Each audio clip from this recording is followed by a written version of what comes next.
March 14th, 2024, Thursday of the fourth week of Lent. A reading from the book of Exodus. The Lord said to Moses, "Go down at once to your people, whom you brought out of the land of Egypt, for they have become depraved. They have soon turned aside from the way I pointed out to them, making for themselves a molten calf and worshipping it, sacrificing to it and crying out, 'This is your God, O Israel, who brought you out of the land of Egypt.' The Lord said to Moses, 'I see how stiff-necked this people is. Let me alone then, that my wrath may blaze up against them to consume them. Then I will make of you a great nation.' But Moses implored the Lord, his God, saying, 'Why, O Lord, should your wrath blaze up against your own people, whom you brought out of the land of Egypt with such great power and with so strong a hand? Why should the Egyptians say, with evil intent he brought them out, that he might kill them in the mountains and exterminate them from the face of the earth? Let your blazing wrath die down. Relent in punishing your people. Remember your servants, Abraham, Isaac, and Israel, and how you swore to them by your own self, saying, 'I will make your descendants as numerous as the stars in the sky, and all this land that I promised, I will give your descendants as their perpetual heritage.' So the Lord relented in the punishment he had threatened to inflict on his people." The word of the Lord. The response is, "Remember us, O Lord, as you favor your people." Our fathers made a calf in Horeb and adored a molten image. They exchanged their glory for the image of a grass-eating bullock. Remember us, O Lord, as you favor your people. They forgot the God who had saved them, who had done great deeds in Egypt, wondrous deeds in the land of Ham, terrible things at the Red Sea.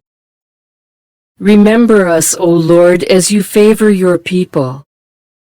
Then he spoke of exterminating them, but Moses, his chosen one, withstood him in the breach to turn back his destructive wrath. Remember us, O Lord, as you favor your people. A reading from the Holy Gospel according to John.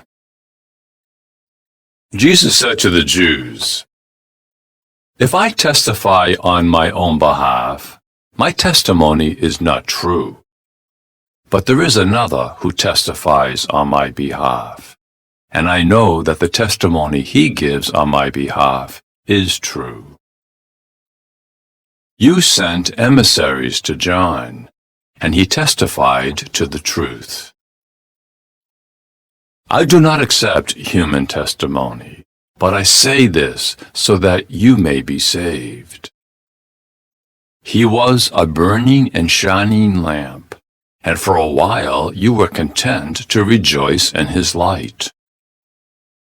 But I have testimony greater than John's.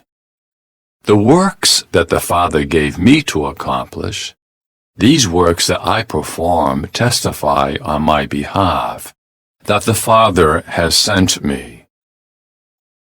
Moreover, the Father who sent me has testified on my behalf. But you have never heard his voice nor seen his form, and you do not have his word remaining in you, because you do not believe in the one whom he has sent. You search the Scriptures, because you think you have eternal life through them. Even they testify on my behalf. But you do not want to come to me to have life. I do not accept human praise. Moreover, I know that you do not have the love of God in you. I came in the name of my Father, but you do not accept me. Yet, if another comes in his own name, you will accept him. How can you believe when you accept praise from one another, and do not seek the praise that comes from the only God? Do not think that I will accuse you before the Father. The one who will accuse you is Moses, in whom you have placed your hope. For if you had believed Moses, you would have believed me, because he wrote about me. But if you do not believe his writings, how will you believe my words? The Gospel of the Lord.